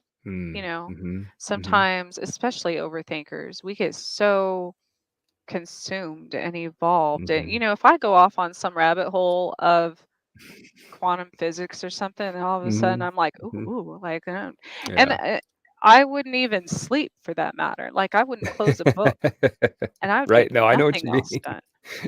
I Like, I I probably wouldn't I'm even walk my dog or any, you know what I mean? Like, yeah. so so there does have to be balance. Like, we Mhm, do have to. I I do consider to an extent overthinking an addiction because mhm. Yeah. Well, the tarot is there's some strong no matter what kind of interpretive school you come from and to approach the tarot, there are some strong themes to it. And one of them is the dangers of the intellect.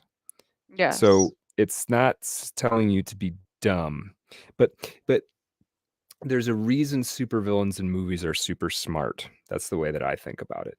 And it's because when you put that in charge, you run into trouble, right? Like yes. it's a wonderful servant and a terrible master, the problem-solving mind, the way I think of it.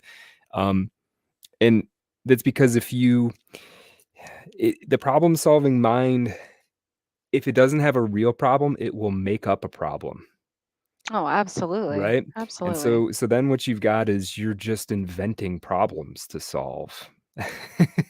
And that's Yes, one of these weird things is like the modern lifestyle has been and it's fairly good at this in a lot of ways. It's been sort of designed to make things as convenient as possible. And instead of and some of us, I'm guilty of this, some of us instead of sort of enjoying that convenience have just sought m other problems. Like, the problem used to be, like, "How am I gonna get my crops in time?" or whatever, right. right? And now it's just like, "Well, I got all those problems solved, and I got laundry is solved because we got a washing machine, and, how I'm gonna communicate with solved with people is I got a computer, and I got a car, and all the problems are solved." And so then you just start and then you can start parasitizing yourself, right? You're like, Oh okay, well then gosh, this is the thing that's wrong with me, and that's the thing and yes. it's again, it's a super powerful tool, the problem solving part, but like it can, yeah, it can start to eat itself. I think Ooh, that's one of the biggest lessons I've actually learned from throwing tarot cards. Is like because that's where I go. interesting. Yeah. I'm an Aries. I'm a head first. I headbutt stuff until it breaks. And the thing that I've learned from the tarot is like, yeah, you might want to just feel this one out.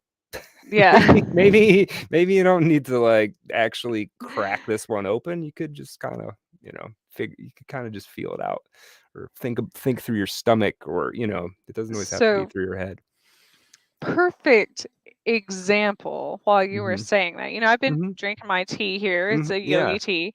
And Mhm. I grabbed it real quick. And usually I, at some point, read all yogi tea has a little message on the Mhm. tag, right? Okay, yeah. But I hadn't, as I just set my tea on my desk and I came over when I started the show. Mhm. Perfect timing, of course, for me to read that. Yeah. The unknown is where all outcomes are possible. Enter it with grace. There we go. Yeah. I love that. I love that. It's Yogi funny tea. it's funny you say that. I was mentioning to you that, right before you and I, well, I came on here, I was giving a tarot reading to somebody, and I'm not gonna say much about it because that was our conversation, but I will say grace came up, the concept of grace, and we spent about 5 or 10 minutes talking about grace. Like, okay, what does that mean to when I say that? And it's just interesting that that comes up on that because that's a huge synchronicity. That gave me the goosebumps when you said the word grace. So Yes.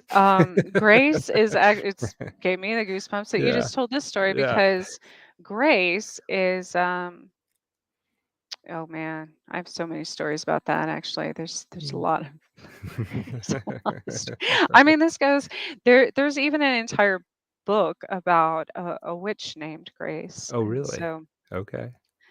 that's as you said that I I was forget looking what that. at your I had highlighted on a lot of the pages of your book Yeah. in House of Sleep, Mhm. um,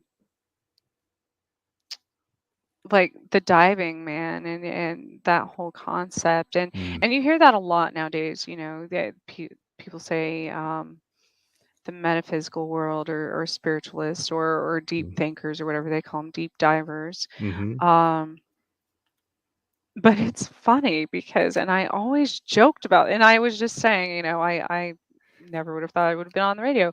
mhm, But it was 20 years ago when I was in college.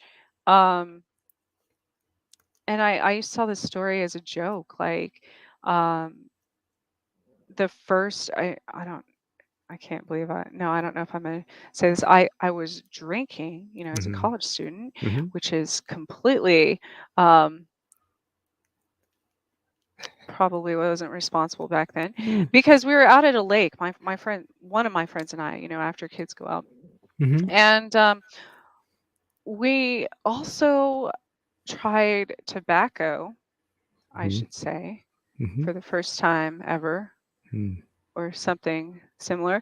And for the first time. And so here I was, at this lake out in dark woods, like a scary movie type thing. Mhm, And we're sitting there and we're like, okay, let's go. It was nice weather, mhm,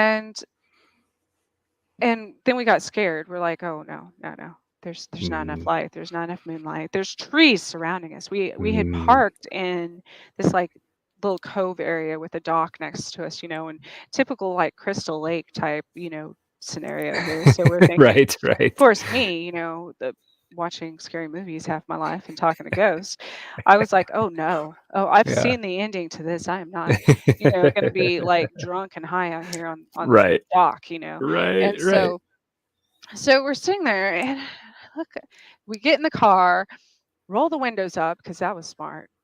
It's Mhm. a terrible idea, by the way. And so I'm looking over and I see this thing crawl out of this lake, Oh. flopping around on the dock, Oh, right? no. And I'm like, maybe this is what I don't like this. I don't like this No. feeling. I'm one of those people I don't like not having my mind I don't like it being influenced. Mhm, mhm, But okay. I was tapping my friend on the I was like, do you see?" Because I thought it was just my own head. I'm like, Right. Maybe Your mind can play tricks on you. You smoke maybe this smoke a is little what something when alcohol you're out or in the whatever woods. does." Yeah, yeah. And so I was like, "Do you see that?" She's like, "Oh my God, there's somebody on the lake, right?" Looks like swamp creature, right? So I'm Right. building this up in my head, literally, and that's what reminded me of your Yeah. in relation to your book. And this thing gets up and starts coming towards my car, and I'm like, oh no, oh no, like it looks like literally something out of a movie, like some monster, like swamp Oh creature. god. And my it ended god. up being a man who was practicing for like a triathlon, but doing it Oh, in the middle of he the night. So there's no oh wake my and there's god. no boat and Oh my and it was god. cooler and he had full on scuba gear and I'm like, dude, Oh my god. You gotta not do that, man. Say something. Just like just have a like light on. right. No, he just came in like I'm sure he was Yeah. tired, from going so Probably, flopping yeah. on the dock and just laid there Yeah. for a minute and Yeah. yeah, We could have just been like, "Hey, I'm Bob. Don't worry about right. me." Yeah. So it's one of those situations. And so then after that we were so got so upset and flustered and scared to death. We took off, and we're driving, and then we got lost. So we Yeah. decided to call the radio station because that's what you do back in like the late 90s, early 2000s, right? You would Yeah. Yeah. call the Call the radio radio station. station. And we asked them to come find us and bring us some donuts and take us to see the sunrise. So, yes, That sounds like quite an adventure. Yeah. they see this van driving. Well, that's Yeah. what I'm saying, but it was like the amount of buildup in our minds of what we thought was going. I mean, yes, we Right. were Right. under the influence, but Yeah. this whole story, like, and it was such different things going on that Yeah. weren't Yeah. actually happening. And Oh, well, see, you get that thing in the dark, it gets it gets yeah, it gets it gets tricky. You can go and I mean, there's and I an think that's what we interesting do with rabbit holes. oh yeah, yeah, yeah. You think you start imagining sort of Yeah, things. You can like you can stick your hand in a dark room that you're not familiar with, and you'll get like I get images flashing to my head of monsters, even though I'm long past thinking of monsters under my bed, but I've spent a lot of time in as part of a day job I had. I spent a lot of time in sewers, like actual live sewers. oh my gosh, I just think of Uh, Ninja Turtles. yeah, yeah, yeah. No, that was always the joke that you come up and somebody'd say, "Do you see the Ninja Turtles down there?" So I'd spend, there were times I spent the entire day in a sewer multiple times. And what is interesting about that is you would start to have like what I would refer as like time hallucinations. Like you could be Hmm. down there. Once you're down there for like half an hour to an hour, you lost all track of time. And the other thing it was interesting too, is like you're walking there's this, it's just a tunnel, it's a straight line, right? But Oh, if that's you interesting. sometimes if you got like say you were with a couple people and you were looking at something, right? Because a lot of times what our job was to inspect them. So you're looking at something and you're looking and you're talking and you're looking at the thing, you're taking a photo, and then you're done and you'll go, wait, which way are we supposed to be going? Right? You just get Hmm. you get kind of lost, even though there's no options. It makes sense you get lost in a maze where there's a bunch of turns. It's very weird to get lost when you never took a turn, if that makes sense. No, So I yeah, totally get that. yeah. So In there was very snowstorms. yeah, yeah, and it would mess with your head like that being down there, and you come up in a different spot than you went in, and it's very it definitely showed me how dependent my perspective was on all these outside cues. I didn't see sunlight for 7 or 8 hours, so I had no idea what time it was. I didn't know if it was 5 p.m. or if it was um 8 o'clock in the morning. Oh, I see the Where chat there. where in the country? This is in the Detroit, Michigan area. I was doing sewer. So old stuff. This is kind of interesting. Some of it was like 120 years old. Yeah. Have you seen Maze Runner? I haven't seen Maze Runner. I haven't No. seen that many, like I said, most movies I see have there's a reason I've watched them. Usually don't learn that till later, but Yeah. um it's like a labyrinth type. Mm, yeah. Yeah. Interesting. So this is we're talking about like the writing process. This is the kind of stuff that I have to take that and then I put it somewhere, and then at some other point something else makes sense with it, and then I have a process, then it's starting to roll, and I can start to integrate it and turn it into a story that has some legs. So I'm like working with this sewer stuff now. Like that's trying to figure out an interesting way to make that a compelling narrative, right? Well, Yeah. so that's what I was going to say is there's actual in a lot of spiritual practices, there's labyrinths. There's one Mhm. right outside of my town that you can go and meditate and self discovery and things. So do you Mhm. think, and just like with the Ninja Turtles, they were actually good, Mhm. but there have been like Minotaurs. it. Yeah, I was gonna it. Yeah, say really yeah, bad.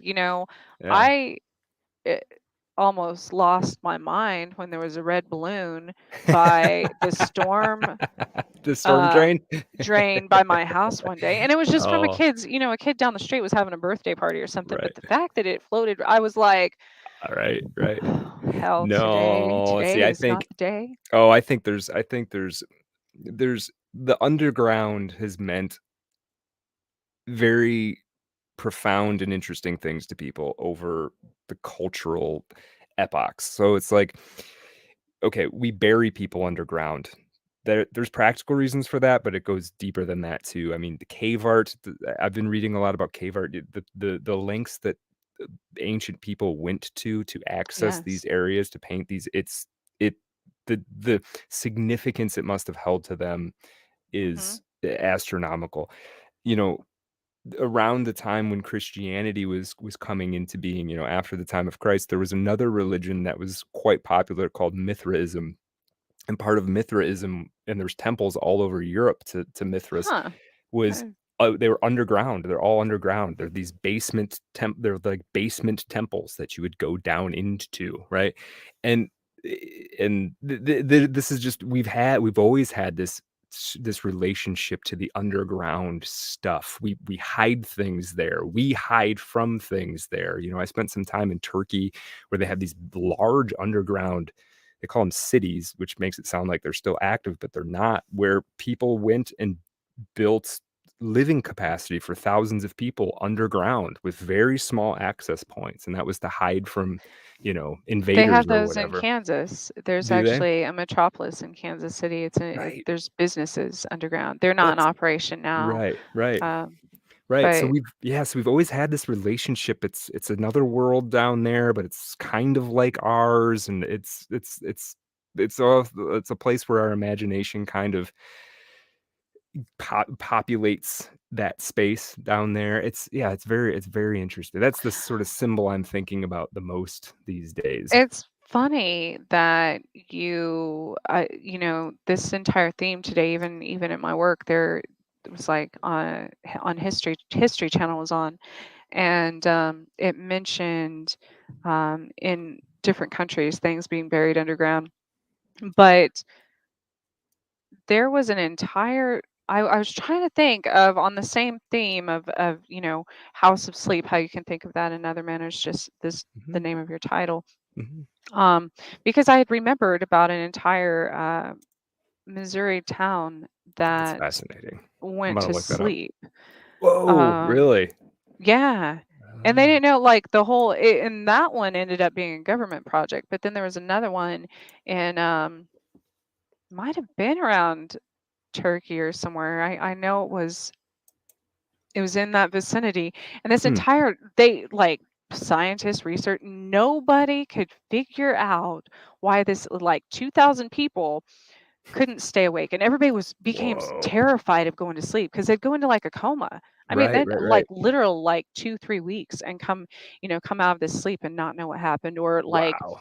just fall asleep on the road driving, and it happened to the entire town, and they had tested for like radon and Right. radiation and Gas and um, stuff yes, probably. Yeah. carbon dioxide, all kinds of stuff. Yeah. Wow. And it ended up being um, the uranium mines underneath them. I mean, it caused Right. people to have like seizures, so, Right. but the Oh, entire town, they thought it was some like sci-fi, like right. they're like it was like a sleep monster, like they Yeah, were it's afraid right, right. It's to go to terrifying. It's sleep. inexplicable, right? Yeah, it's terrifying. And so that was on another synchronicity with me coming. I had started reading it back when you were on chasing, Yeah, and got busy to shut. But sure. everything happens for a reason. Like we Mhm. always, you know, everything happens in my life, anyways, my beliefs exactly when it's meant to. Mm. So recently, I I haven't had Lyme disease in a long time. I've been pretty healthy over the years, and I had a relapse in the Oh. last month or two. And with Lyme disease, you sleep a lot. Like, Hmm. well, I mean, I couldn't, but I was incredibly like I couldn't stay awake. It's almost like narcolepsy to some point. Right. And for a psychic or a medium, to some extent, that's terrifying because that's Mm. how people access your brain. And Is when you're especially with sleeping? yes, and especially with abductions and stuff, because a lot of times, extraterrestrials, that's when they make you go to sleep. They hypnotize you and they make you go to sleep, and then that's when they Right. take you. So for Right. me, that's a very triggering thing. And to not be able to Right. control that and just like fall asleep, I was like, here I am, like all these other, making my own horror story essentially Right. because Whoa. of an illness or whatever. So Wow. it's interesting. Wow. Huh. Well, I'm sorry to hear you had a relapse. I have some personal experience, not myself, but other people with Lyme disease, and that is nasty. Yes. That's that's Yes. that's terrible. It's actually, this isn't a plug, but this is another synchronicity. Daniel in House of Sleep is afflicted by a pretty serious disorder of some kind, and that was inspired by, I don't name it in the book, and because I wanted to take creative liberties with it, but that was inspired by people I know who had Lyme disease and were really seriously impacted by it. So, yeah, my Yes, thoughts and and that prayers are with you, holding that at bay. I know how terrible well, that is. no, but that's what I'm saying is amazing about your book because with the numerous personalities of characters, I mean, I could relate to many of them, but I think that's what draws people in, and that's what makes it, Mm, almost at the time when I was reading it, I couldn't physically do a lot because of Lyme mhm. disease, and I started reading your book. Yeah, That's an escape, and that helps people, yeah, it's and yeah, so yeah. especially if you can relate to it. So I Right, I think that's amazing. right, right. Hmm. Gosh, Brad, tell people how to find you again. Sure. We've Yeah. already it's already been 2 I hours, like, know. That was again. great. It's been great. It's lovely to talk to you. Yeah, the easiest way to find me is on Twitter, Brad Kelly, just Bradkelly. I also have a website where you can find House of Sleep. Um, you can find my writings on the tarot, short stories. That's Brad Kelly esque. That's ESQUE.com. I also have links to Art of Darkness on there, our podcast about the dark side of creativity as told through the life stories of a variety of artists, people from William S. Burroughs to Johnny Cash to actually Pamela Coleman Smith, the artist behind the Rider Waite Smith tarot deck. We did an episode on, dug into her life, and it was fascinating. Um, Mostly writers because we're writers. James Joyce, Philip K. Dick. I'm working on an episode now on Hieronymus Bosch, who, if people don't know, is this painter from the 1400s who painted Garden of Earthly Delights, these amazing, Oh, yeah. insane triptychs with demons and hell and all of that. So, trying to tell the life story about him, and nobody knows anything about his life. So I might have bit off a little more than I can chew, but it should be fun. You can find that our show at artofdarkpod.com. New episodes as often as we can crank them out. And excuse me. Also, if you want a tarot reading, I have a contact form on my website on the tarot page. Hit me up, and we'll see what we can do. So, yeah, Yes. That's so cool. Oh my goodness. Speaking of yeah, which, let me just a second. sure, yeah, yeah. Trish is going to grab something. Yeah, I guess the other thing I should say too is the House of Sleep, the first third of it is available for free in audio. So if you go to the website, bradkellyesque.com, it'll take you to the House of Sleep page. You can click on audio. You can listen to the first third of it in like Spotify or whatever. I was going to say, when you said that, and I don't even know why I brought these home. Like I did these a long time ago, Hmm. and um, but I never finished them, as I don't until in paintings. And I just thought the other day, I'm like, I'm gonna bring that home. I'm gonna put some like monsters and ghosts and stuff in my trippy Whoa. Oh, I garden. love this.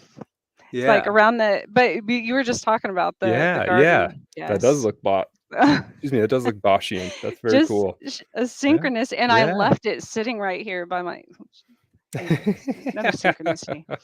Now I'm Yeah, gonna have to absolutely. think on that one. Absolutely. Well, yeah, this was so But much fun. Thank you so much for having me back. That was yes, this has been great. absolutely. It's been This a is pleasure. I'll have to have you again in the future. I'm going to take anytime. notes on things that I'm like, Anytime. ooh, Yeah. we'll have to dive into that subject. Yeah. And then Yeah. I'll make a whole, it'll be like an alphabet of lists. Yeah, that's okay. That's okay. We'll find something to talk about one way or the other. Yeah. Brad, it's been a pleasure. Thank you. Mhm. Listeners, thank you for joining us. Yeah. Obviously, um, we are rebroadcast on every major podcast. You can find us, and be sure to join me next week as well. Now that my show's 2 hours, so thank you all, and have a good night. Good night, Brad. Good night.